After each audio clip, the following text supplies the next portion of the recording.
Hello, everyone. How are you? Man, woo! Let me tell you, it's been something.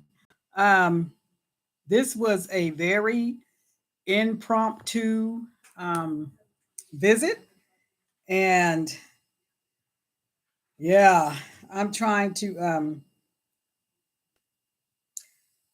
just give me a second here. Let me let me send a couple of text messages.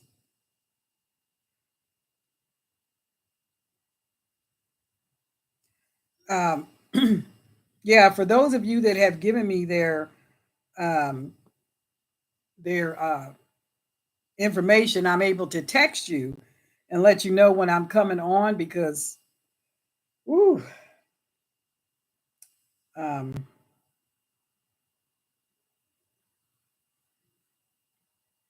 okay. All right.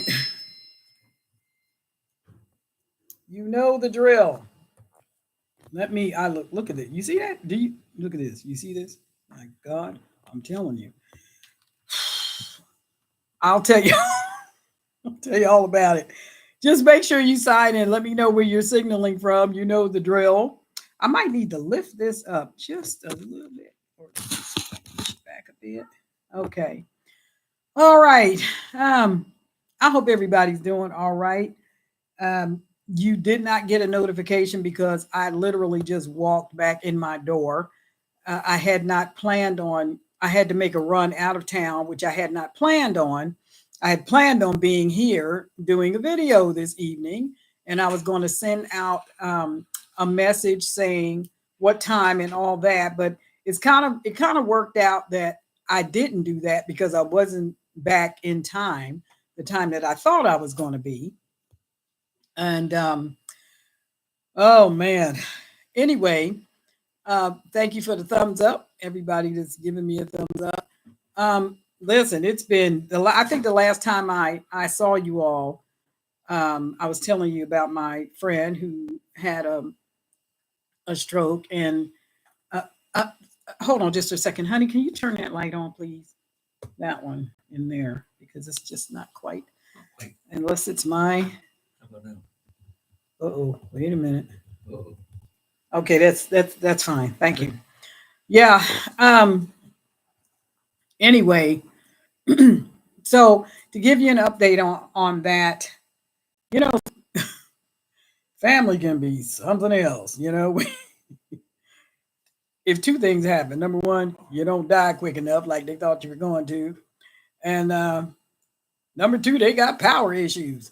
But anyway, things are coming along. I have had to learn a lot about speech and stroke recovery and all that kind of stuff. And today, we discharged her from home health because we found out that you can't do speech therapy on an outpatient basis and have home health. Somehow, Medicaid, Medicare, whatever system it is, thinks you're double dipping. So I'm thinking, let me see if I understand this.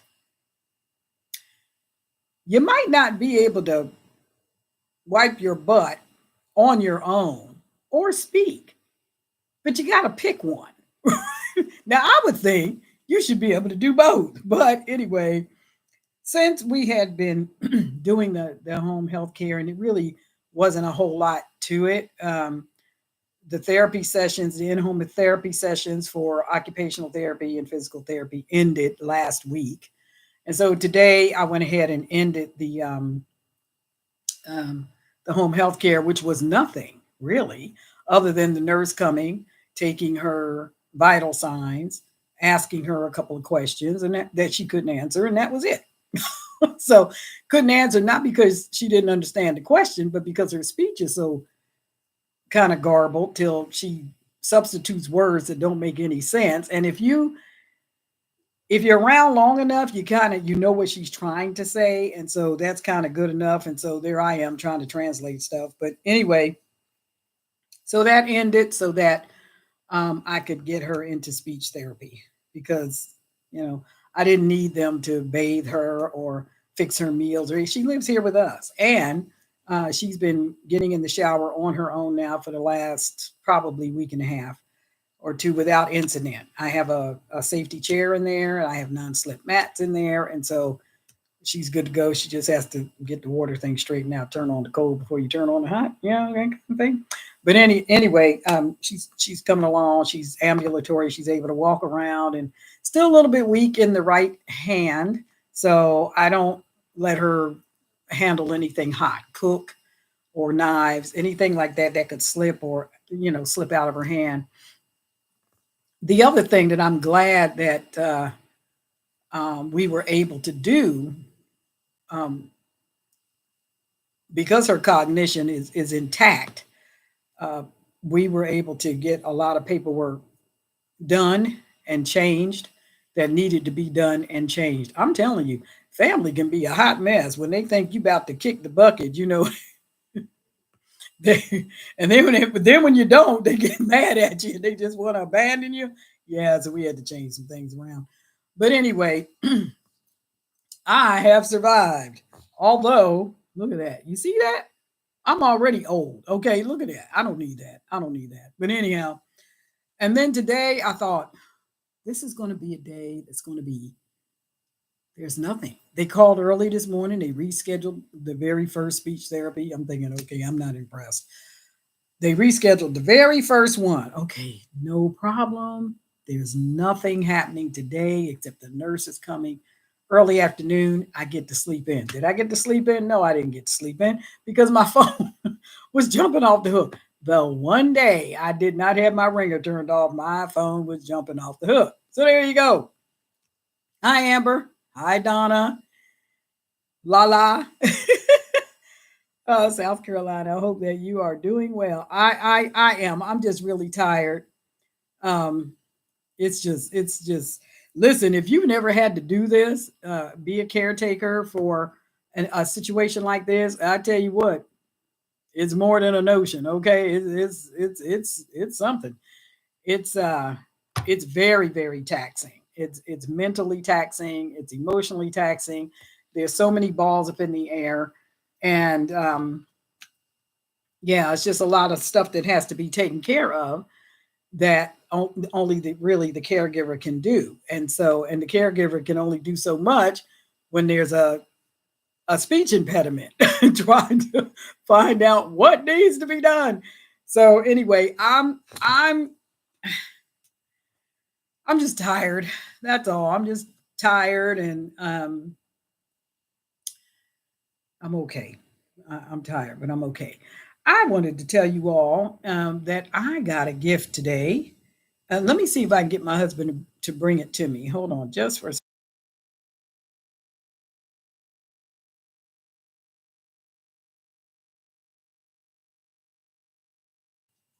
I didn't want to scream in y'all's ear, and he's in the other room. But I want to show you all something. And my friend who sent me this, she sent me a text message. Thank you. And now, see, now I don't know who invited you. Nobody invited you. This is Chris, my husband, in case y'all didn't know. Anyway, oh, I ain't pregnant. You can't say you're getting older. You ain't getting older. You're getting better. Well, thank you. Commercial? I do. Well, thank you very much, Andy. I go away now. Okay, goodbye now. Anyway, I want to show you guys what one of my subscribers sent me. This is so beautiful. She told me that she was at an estate sale and she saw this. And she thought of me and thought it would just look really elegant on my dress. Isn't that beautiful? Look at that. Look at that. Isn't that something? That is gorgeous. It's a thing. It's a la-di-da, la-di-da. It's one of those things. Isn't that lovely? Beautiful. Very, very pretty. Thank you so much. I appreciate it. It is gorgeous. I love it. And yes, and I'm trying to think of, I got to find me some fancy schmancy perfume to put in there or something. But that is just beautiful. Thank you so much. I really appreciate it. I really do. And yes, I will I will make use of it. I really appreciate that. Yeah, that's when they used to make things really, really nice. But yeah, it's hard to find that kind of thing anymore. Anyhow, so I wanted to talk to you guys about um, a couple of things. If you've seen it in the title, which I forgot to write down what I was talking about. Oh my lord! Let me see. Hold on a minute.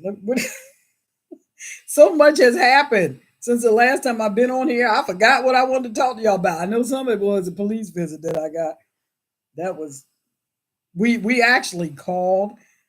Didn't really expect them to show up, but yeah, called. Um, let's see here. Hold on, you guys. I'm trying to trying to find what I'm trying to do here. But wouldn't you know, I couldn't find it. Oh, wait a minute. I'm in the wrong place. Oh, okay, okay. I got it. I got it. So I was doing so the health update is she's coming along. Um, I think she's doing really well. Now here's the thing. When you are the person that is dealing with the trauma from the inside, it can feel like it's very frustrating because there's things that you used to be able to do that you can't do, or things that you used to be able to say that you can't say, or you used to be able to write and you can't write, right? But you don't know it until you try to do it, and then it's like you hit a wall and realize that part of my that part of my brain is not functioning properly, or it's been killed off, or whatever. So that can be very frustrating. On the other hand, you can see other people that are stroke victims that um, are in wheelchairs. They can't speak. Their arm is frozen. They can't. Their fist is clenched. Their muscles are spazzed out, and they can't do anything about it. And they're in constant pain. That's not her story. Thank God. I'm telling you, it's a miracle. The biggest impediment we have right now is her ability to say what she wants to say. It's right there, but she can't get the words out. And so that can be frustrating. It's a constant game of charades around here because she's doing these things and we're like, okay, is it such and such? Is it such? She'd be like, yes. And we're like, okay.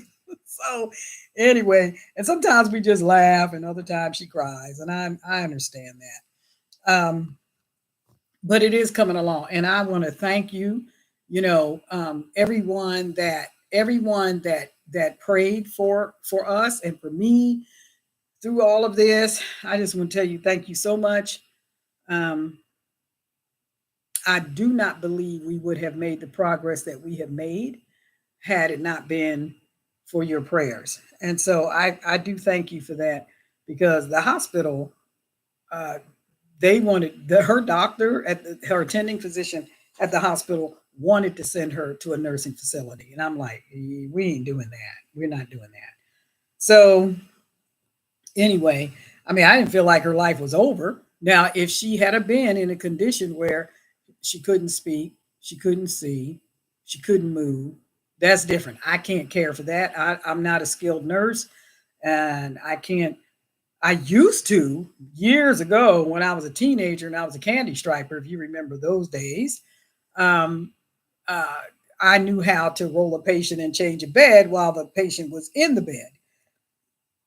I was like 16, 17. I can't do that now. So I don't even remember how to do it. But anyway, if the situation had been like that, no, she would not be here because I would not be able to give her that kind of care. But that's not the situation. She bathes herself. I just don't let her cook, because there's still some numbness and weakness and all that. And I think if she burned herself, she wouldn't feel it. And so just safety things, that I'm responsible to help her with. So anyway, hi Martha. So yeah, now let me tell you what happened. So we're in here minding our business the other day, And I heard, and this is a relatively quiet neighborhood, and I heard, and everybody else heard it too. Pop, pop, pop. I was like, what was that? And my neighbor next door, the man is nocturnal. Okay, he just loves to clang around and do all kinds of crazy stuff in the wee hours of the morning. So it wasn't late, but it was, I don't know, around 11 maybe or something like that. And then we heard pop, pop, pop, and I thought he's over there doing something with that stupid truck or car, or whatever it is that he's working on. So nobody said anything. We didn't pay it any mind. And then pop, pop, pop, pop, pop, pop, pop. We're like, okay, what was that? That sounded like gunshots. Why are we hearing gunshots? So my husband gets on the phone and he calls the police. So he tells them what we heard and direction it we thought it was coming from and all that. I actually thought it was coming from the neighbor next door. He thought it was coming from up the street somewhere on the opposite side. I don't know. Um, but we all heard it. We all heard it. Well, it was like, I don't know, 13 minutes.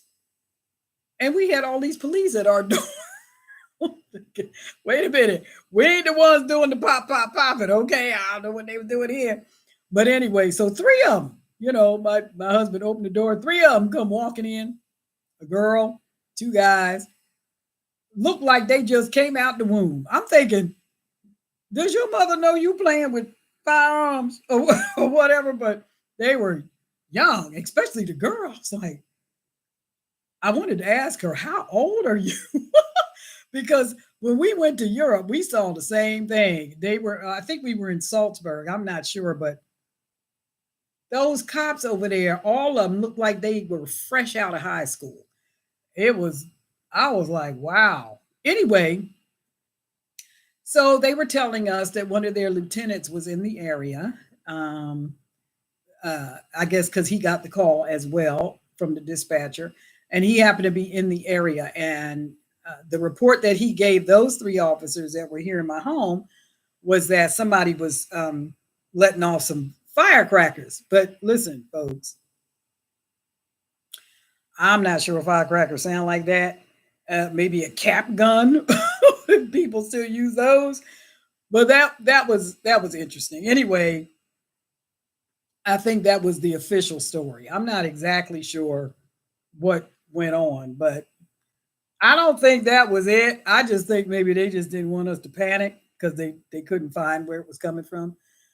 But anyway, so that was interesting. It's been many, many, many years since there was a police officer in my house for some reason, and I was just stunned at how young the girl was, and the two other gentlemen that were with her, they weren't that old either. I mean, they were maybe in their 30s, but she looked young, like she was early 20s. Oh my gosh, I thought. Anyway, well, somebody's got to do it. But anyway, I really appreciated them showing up so quickly. And then I felt bad. I said, I am so sorry. I said, listen, we're not trying to waste your time. I know you got other things to do, more important things to do, crime fighting and all that stuff. And one guy that was standing by the door, he said, listen, it's better to call us and not need us than to not call us and need us. And so I could appreciate that. I just felt really bad because they probably had a big old adrenaline rush just to be let down. Oh, nothing's going on. But anyway, I'm glad that they say everything was okay. So we don't really believe that, but we went on. Anyhow, if you go back a video or two, um, you would see where I was telling you all about this guy that stood up in a room full of people and just berated me. Doesn't know me, has only had one conversation with me in his entire life, and it had nothing to do with anything he was accusing me of. And I'm just sitting there like, wow, this guy's a real somebody's useful idiot. You know what I mean? That's the only way I can see him. The sad part is, he has had a lot of people wowed with his words because he fancies himself a historian and all this kind of stuff. And he knows some history. I don't know if the history that he thinks he knows is all that accurate, but he knows somebody's history. And but anyhow, he just kind of went out of his way to destroy and defame me. And I thought, well, that's interesting. So I ended up losing an election by 4 votes. 4 votes. Funny thing is, he lost an election because he only got 2 votes out of an entire county. Now, here's the thing. Um,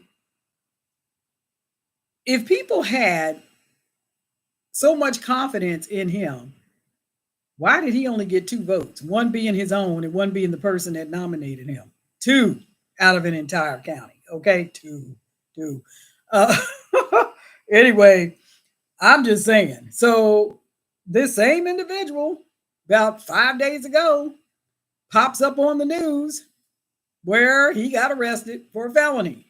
Well, isn't that interesting? Now, here, let me tell you something. God don't like ugly, and he likes me, all right, a lot.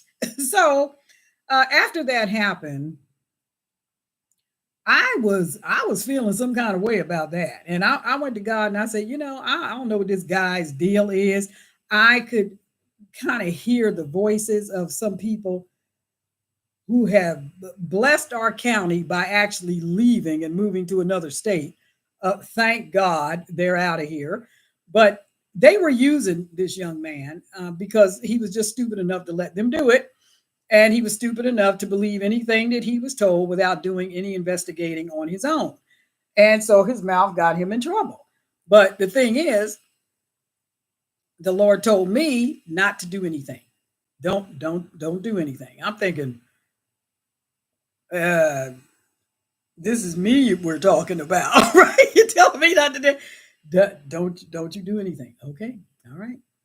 I didn't do anything. So here we are, a few months later, and all of a sudden, somebody just cut his legs right out from under him. And I guess it was him because he was the one behind the wheel of a car under the influence of some kind of drugs.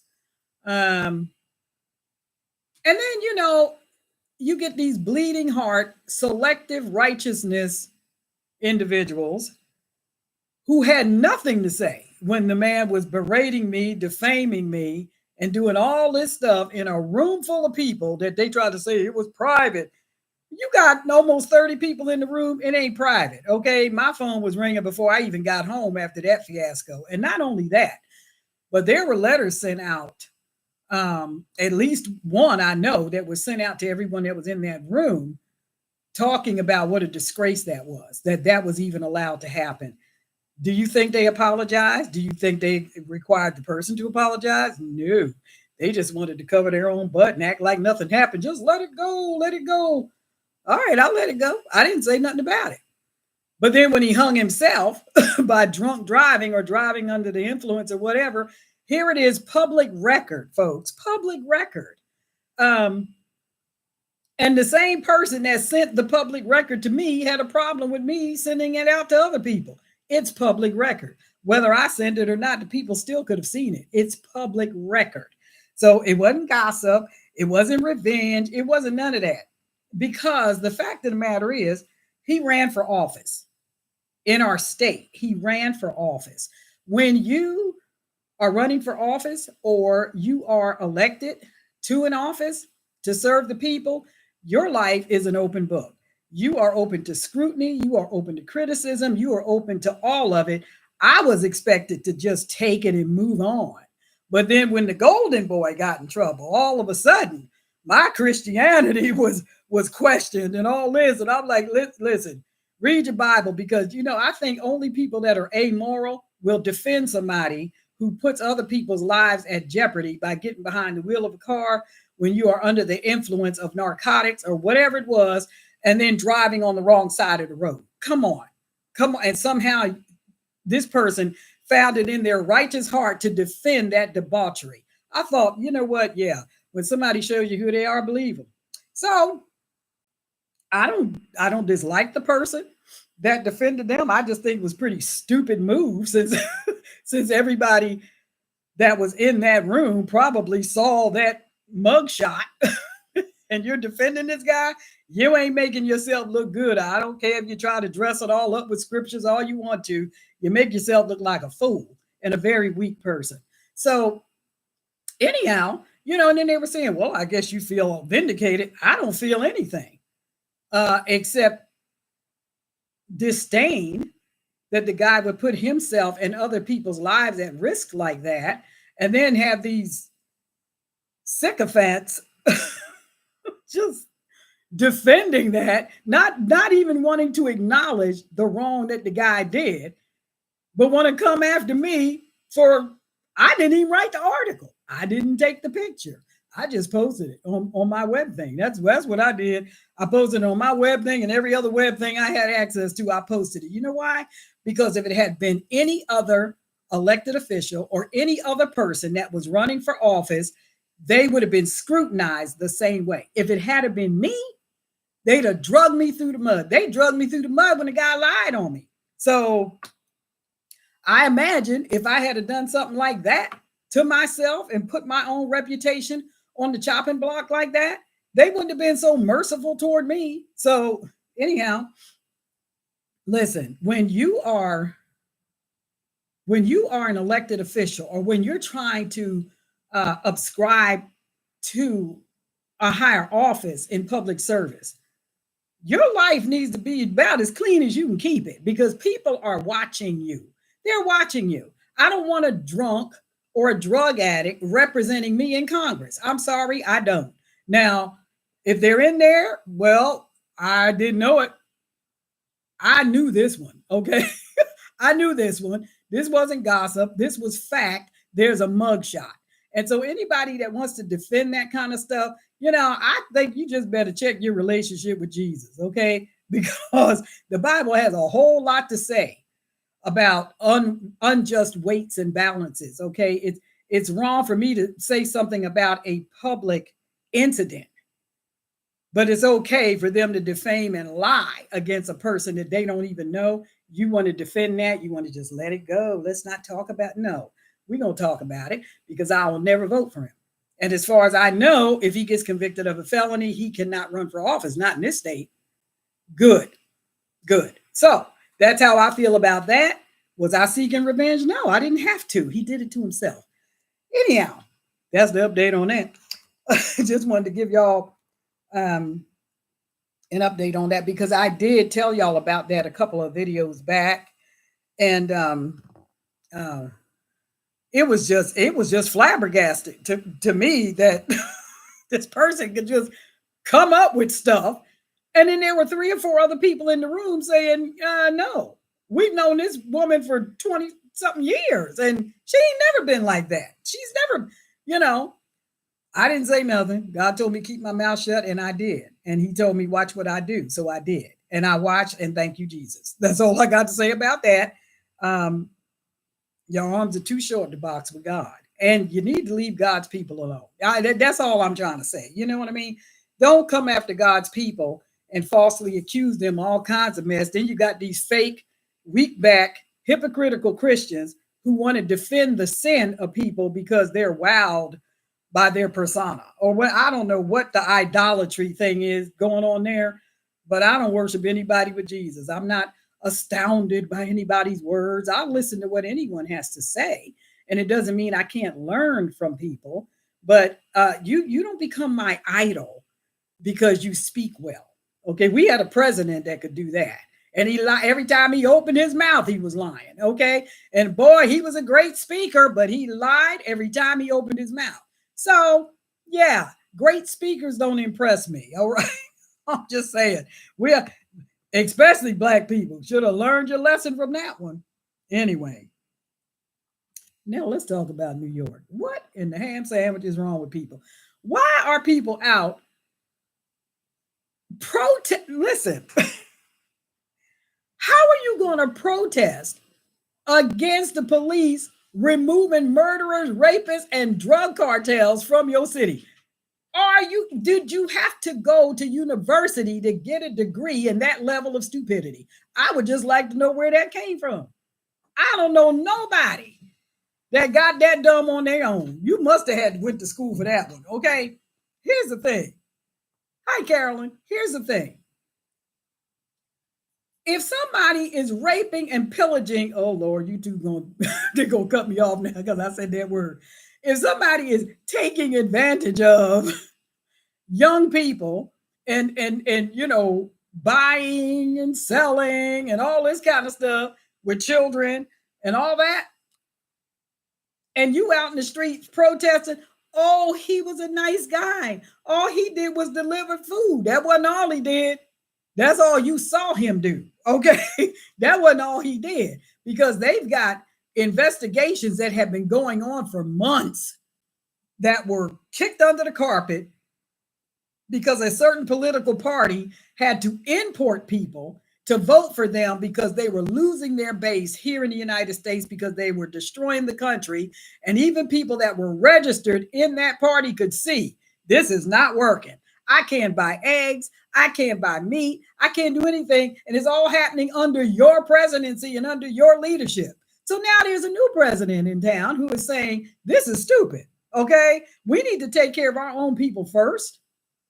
And then we can worry about all this other stuff. And the only way we can take care of our people first is to get rid of the people that ain't our people and send them back to their own people so we can get our own country in order. What is wrong with that? But the madness continues in New York. I'm telling you, people are literally out protesting because the ICE agents are, I don't care. Listen, come here. Look, I have been an immigrant, okay, to another country. I have lived in two countries, one of which I was a legal immigrant to that country. My husband is an immigrant to the United States, a legal immigrant to the United States. Let me tell you what I couldn't do. I could not. When I went to Canada, I could not work.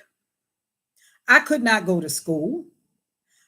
There was a whole list of things that I couldn't do nothing while I was in process waiting for them to decide whether I was a risk to their country or not, and whether I was going to be a drain on their system or not. And this is a country that has a whole lot of socialist ways about it.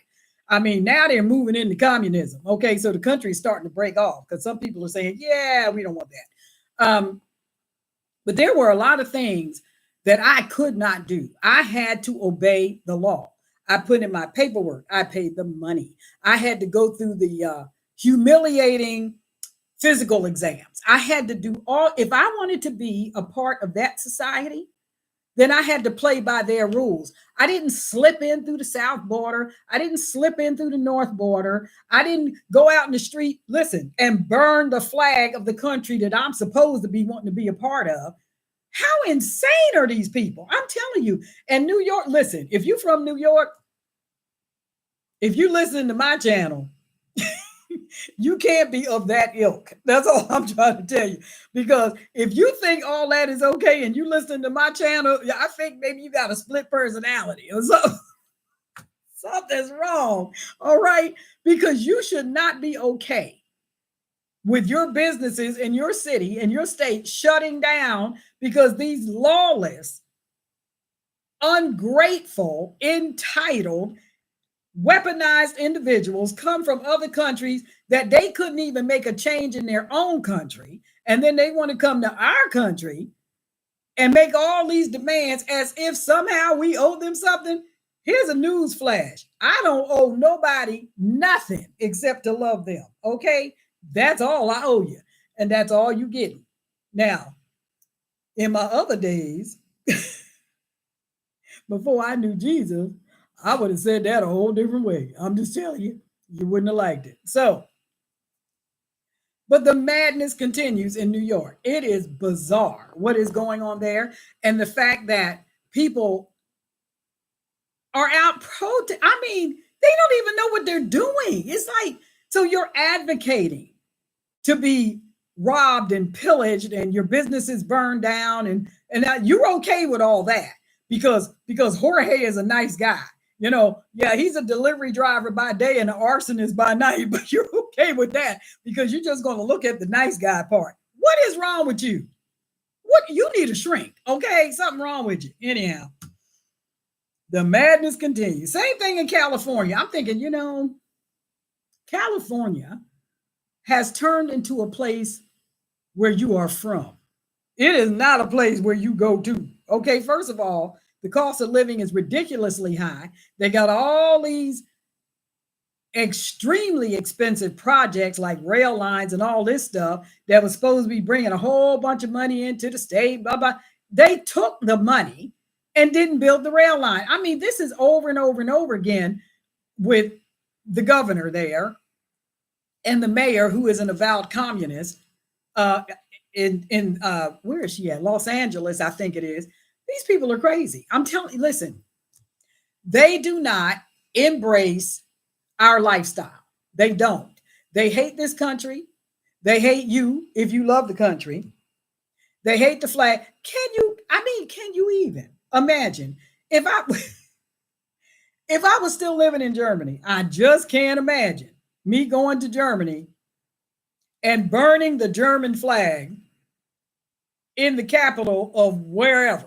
I just can't even imagine. I can't imagine me doing that and then expecting them to welcome me in. And not only would I expect them to welcome me in, but I would also expect them to give me everything they got and charge it to you. Okay. So, yeah. I tell you, life is something else. And this is yeah, people are crazy. Anyway, I hope you guys are doing all right. Um, it's just crazy. Things are nuts, and I'm sitting back looking at this. Oh, let me tell you how the flip side of this. When my husband was immigrating here, they wanted his shot records. My husband is 70 years old. Okay, they wanted his shot records. They wanted to make sure that he had had all of his vaccinations from when he was a boy. Well, we're thinking, um, we ain't got them. So we called to the school, we called to the health department, we called everybody we could think of to call in Canada to get that information. They were like, yeah, we don't keep records that long. Now, I still have, can you believe it? I still have my shot records from when I was in elementary school. I still have them. Yep, sure do. That's crazy. But yeah, they didn't have that stuff. And here he is in the middle of trying to we're like at the last steps of him of this very long, expensive process of him trying to get into the country. But when he got here, he couldn't work. He couldn't start a business. He couldn't leave the country. If he wanted his process to remain in process, he couldn't leave the country. They said, if you leave the country, we get word that you have crossed the border out of the country. We're going to take it as if you have abandoned the process and we will deny your application. So now he's being held hostage because we couldn't even go back and visit until we got an answer. Um, and then he had to be a resident for 3 years before he could even apply for citizenship. And during that time, he couldn't vote. He couldn't participate in anything that had anything to do with a voice concerning the governing of the state or the nation or nothing. Okay, he couldn't do nothing. He had to wait for them to say it was okay. I had to do the same thing. And so this whole thing of people coming in disrespecting our country, disrespecting our citizens, and then feeling like they're entitled to our tax dollars is just a bridge too far, folks. I will never ever sign off on that. I've sworn an oath more than once to defend this country and to take care of its citizens, and that's what I intend to do. And you can't do that if you're giving aid and comfort to the enemy. There are a lot of investigations going on right now. Big whoop, right? The American people have seen lots of investigations here and there and here and there, investigative for this, investigative for that. I remember Comey getting on national television um, talking about the 33,000 emails that were deleted after they had been subpoenaed. That's a felony. That could land you in jail for like decades. And not only that, and it was classified information. Now, here's the thing: the man went on national television and said, yeah, she did it. She did it. But no reasonable prosecutor would pursue her for this. What? What are you talking about? I mean, then they start offing people, right? Seth Rich, anybody that looked like that, smelled like they were going to talk, they got rid of them. They disappeared them. They ended up, you know, eliminating themselves in some very strange circumstances that there was no way they could have eliminated themselves. I'm going to tell you what I think. I think some of these people were given a pass out of the country with a new identity. That's what I think. I'm just saying. Because all this stuff that's going on with these children and the tunnels and all this kind of stuff, if none of this stuff is happening, why is Ghislaine Maxwell in prison? Why is she in prison? If nobody did anything wrong, what they put her in jail for? Because supposedly she was in jail for helping, Mr. Epstein do everything he was doing. Well, if nothing happened, if it's all a conspiracy theory, why is she in prison? Just do a little thinking. I'm just saying. Anyhow, yeah. So there you go. How y'all doing? I hope y'all are doing all right. I wanted to come on because listen, my life has been turned upside down, and I didn't know when I would get a chance to come on here and say anything to anybody. So I just wanted to make sure that I checked in with you guys and said hello and showed you my thing from my subscriber. God bless her for sending me that. That is such a beautiful crystal perfume bottle. But anyway, I hope you guys are doing okay. We're doing fine. I just, in the way of preparation, let me just say this real fast. When you think about prepping, you may very well have to expand your philosophy on what that means for you, right? And your family and your home.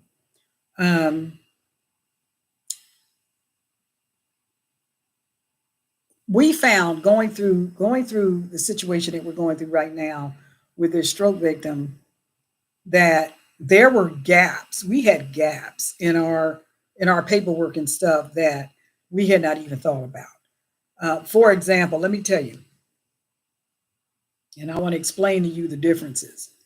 Okay, please, please, please. I told y'all this last time. Please get your paperwork in order. The first thing is you need an advance directives. Okay, what that is, it tells the medical staff and a person who would speak for you in the event that you are not able to speak or make decisions for yourself exactly how you want to be handled medically. It will cover things like, do you want psychotropic drugs? Do you want to be put in a nursing facility? Do you want life-sustaining measures? Life-sustaining measures is food and water and oxygen, okay? If you say, no, I don't want any life-sustaining heroic measures, well, you're going to starve to death. And I don't really think you want to go out like that. So just think about stuff like that. Like, do you want to be put on a ventilator? That would be a life-sustaining measure. So things like that is what the advanced directives is for. What do you want to happen to your organs? Do you want to be a donor? And depending on what program you use or where you go, who you go through to get your paperwork done, it might ask you about the disposition of your remains. Do you want to be cremated? Do you want a funeral? Do you want a memorial service? Where do you want it held? Who do you want to be in charge of that? This is everything. This is all the stuff we had to do. All the stuff we had to do. Thank God she had a lot of this paperwork already in order, and she had already appointed me. Thank you, Jesus. But I wanted to update it. I wanted to go and get the dates on it updated and make sure that she wanted everything to remain the way it was. So you need that. Then you need, because this is what they call a living will, right? This is, you're not dead, but you, stuff still has to be taken care of while you're living and you're not able to do it. So that's what this is about, right? But it only really deals with the medical side of things. So you will also need a power of attorney. Now you can decide whether you need a durable power of attorney or irrevocable power of attorney, whatever it is you need. The power of attorney is good as long as the person is living. The durable power of attorney, which is what I have. As long as the person is living, or as long as I'm living, that power of attorney is in force. When I die, it stops. Right? I mean, that's a wrap. I think I got that right. And then after that, that's when you need your will, not the living will, the last will and testament. Okay, so it's like stages, right? What we had was the advanced directives and the last will and testament, but we didn't have what we needed in between. And so my husband and I were like, yeah, we need to fix that. We need to get that fixed. So we went through all the paperwork and got everything done, and we had I liked her. We had a notary, but man, she got us. Oh my God, she got us. She got us for 150 bucks, but it's okay because we wanted to make sure our stuff was in order. And normally a notary would charge you like $5 to notarize a document. We did have more than a document, so, but we didn't have $150 worth. I can tell you that. So anyway, and she just kind of shot from the hip. How much will it cost us to do this? We told her what we had. Yeah, $100. Okay. Then we ended up having to go back because we were missing a document. Well, that'll be $50. Whatever. Okay, let's just get it done. Let's just get it done. So we got it done. Yeah, she got us. She got us good. And then she turned around and said, "Oh, she made some kind of comment like we were, I don't know, we were keeping her lights on or something. I don't know, but oh my Lord." Anyway, we got it done. Get it done. It can be a pain in the butt, but once it's done, it's done unless something changes. Now, we had done this before, but we did it in another country. And so it was applicable to those laws there. We had different property there. We had different stuff there that we don't have no longer. We sold our property. And so everything changed. And we didn't think any more about it until this situation happened. It's like, oh my God, we need to look at our paperwork and make sure we have everything in order. So that's what we did. And we got everything in order. Thank God. So, anyhow, let me read y'all's comments. Hi, Angela. Thank you. I need his favor. I need his favor. I'd say it would be stressful. It is. It's it's a very stressful learning experience. Especially when you're trying to work with someone else, and they have put you in charge of their life, and you want to make sure everything's okay and that nobody's taking advantage of them. And then there's the whole banking issue, and you're not on any of their accounts. And then now you got to take this power of attorney to the banks and say, hey, hello, they don't remember how to use a computer or whatever. And I want to make sure these cards are cut off so that nobody can get in there and hack her account, start charging up her cards and all this kind of stuff. And so it's not just dealing with the health part of it. It's protecting the individual from being exploited by other people and by predators that would just come after them. And if somebody hacked her card or somehow charged up something on her card and she doesn't know because she doesn't know to look, then that's a problem. And so, since I don't see any reoccurring charges or anything on the card, I'm trying to appeal to the credit card companies, shut the cards off. She doesn't need them. Anything she needs, we'll get it for her at our own expense as much as we can. But she doesn't need those cards because she ain't gonna be charged another no time soon. So just shut the cards off. So I got to call and check up on that tomorrow and see, did they get the power of attorney? Do they know I'm in charge of her finances now and all this? Because I don't want them, nobody, to take advantage of her when she can't defend herself. So, but things like that, folks, you need to make sure that you have stuff in order. I mean, it's serious, and you would be surprised how many roadblocks you can run into, and it's like, oh my gosh, I need a paper for this, I need this for that, I need this for that, and oh Lord, it's exhausting. But once you get everything in place, then it should start going a little bit easier. I just got to follow up with these banks and make sure that they have the paperwork. It was supposed to be scanned into the system and sent to. They have a whole section. Chase does in, I can't remember where it is, South Carolina, somewhere, but they just deal with powers of attorney. Isn't that crazy? So I know when we went to one of the branch offices, because we don't even have a Chase Bank here. When we went to um, one of the offices in another city, the lady took the power of attorney, she scanned it into the system, and she said it takes about 7 to 10 days for them to get to it, and then they'll add you to the account. And then after they add you to the account, then you can get in and do whatever. You can close it or whatever. Well, here's the fly in that ointment.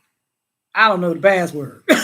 So, and she has a speech impediment and weak right hand. So she can't write it down. She can't tell me. So I would just have to tell them, just shut the account down, once I hear from them. But anyway, trying to protect her from fraud and predators and all that. 18, which I just found out about, a few months ago, um, she trusted me or she wouldn't have done that. She's got family here. She's got family here. And she's finding out now how they really are too. So there you go. Anyway, you guys, that's my update. I hope everybody's doing okay. So just look at this as part of your prep, right? It's not just making sure that you have shelf stable food or that you have medications and tinctures and natural herbs and all this kind of stuff that you could use to um, help you if you get sick and you don't want to do pharmaceuticals. And let me tell you something else, right? Speaking of pharmaceuticals, it is a good idea for you to scope out community clinics and stuff like that, because I went to go get a prescription filled for her, or my husband went to go get it filled for her, and they wanted close to $1,000 for a prescription.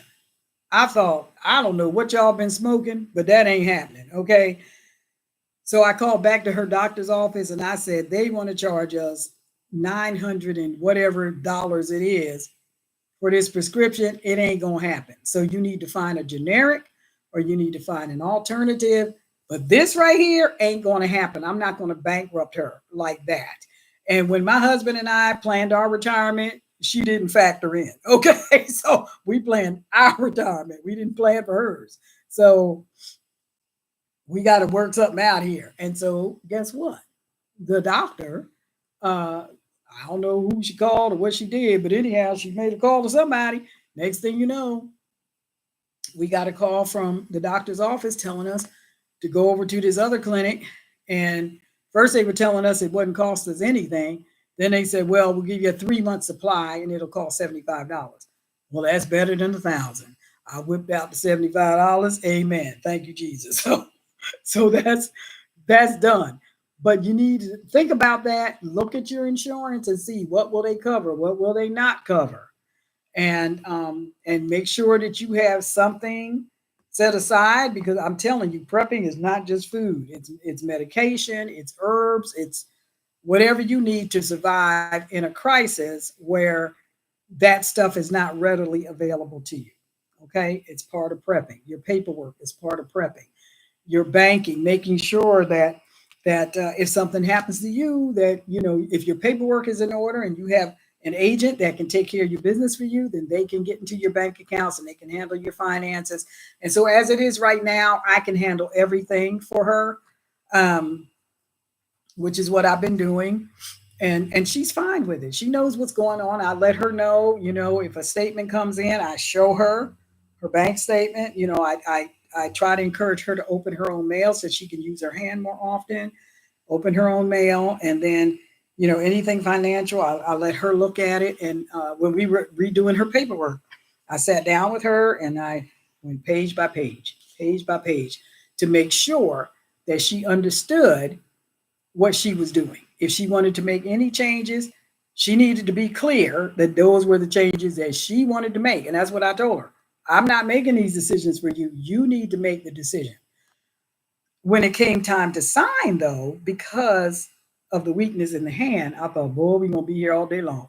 So, but there was a place on there, where if the person was not able to sign, it's not that she wasn't able, is that it would have taken a very long time, because she's learning how to use those fine motor skills. And but there is a place on that paperwork where if the person was not able to sign for themselves, that they had appointed someone to sign for them, but they had to do it but they had to be two witnesses, and the witnesses had to be in front of the notary at the time. So we had two people who said, yes, we understand anything we can do to help. And one lady lived from out of town, somebody else lived from across town, and we all met down at the notary's office. And our friend was with us, and I asked her in front of the notary, do you want to sign this yourself, or do you want me to sign it for you? And she said, you do it. And they all heard her. And so, and the witnesses signed, yes, we heard her say that it was okay for this person to do it. Done. Done. Thank God she could say that much. So part of prepping, not just food, not just water, not just herbs, not just medicine, your paperwork, your will, your advance directives, your power of attorney. Okay. There's another power of attorney that stays into effect whether you're, you know, alive or not. I mean, it's just, yeah. So make sure you do your homework for your respective state. What types of powers of attorney do they have? What's legal there? Because what works here may not work in your state. I don't know. Anyhow, okay. Don't know when I'll be back on. My life is turned upside down, just like I was telling y'all when I started out. Um, the other thing is, I was asked to run for a different office, a higher office, later this year, and I was going to do it. I was asked last year if I would consider, and I took several months to consider, and I thought, well, okay, I'll do it, and then this happened. So today I had to send a note to the person that asked me to run for this office, really to kind of take their place. I said, there are meetings and things that I would need to go to that I would not be allowed to take people who were not part of that part of government to sit in that meeting. And when you have someone who needs 24-hour care, I can't always guarantee that somebody's going to be available, since the home health care thing has stopped now, to be with them when I would have to be at these different meetings. So my priority is not the meetings. My priority is her life. And so I sent out a note today and I said, I'm sorry, I just don't think it's the right time and the right situation, circumstances for me to do that. So that part of my political career is going to have to be put on hold or just not pursued at all, because I have other priorities now. So anyway, Stuff happens. What you gonna do? Just keep living till you die. Anyway, thank you guys for hanging out. I appreciate you coming on. Short notice, no notice, whatever it was, no notice, because like I said, normally I try to come on at 7, but I had to make a run out of town. I'm thinking, oh my God, I'm not gonna be back in time. And I got back around 7:15. And then I had to set up, and then it was 7:33 when I signed on. And I didn't know if you guys were gonna show up or not. So that's why I was trying to text you the ones that I had a phone number for. And then another one I couldn't find. Carol, sorry. I couldn't find your number. But I see that you got on. So you must have, I don't know how you knew I was on, but I'm glad you knew I was on. Anyway, you guys say hello to the family for me. And thank you for hanging out. I appreciate it. And again, thank you so much for your prayers and all that. Don't stop. Who knows what I'm going to run into tomorrow? Don't stop praying. So, anyway, thanks for coming on and thanks for hanging out. And I will see you guys. And I think this coming weekend is a holiday weekend. So, enjoy your holiday. And I will see you guys the next time I come on. Take care and God bless you.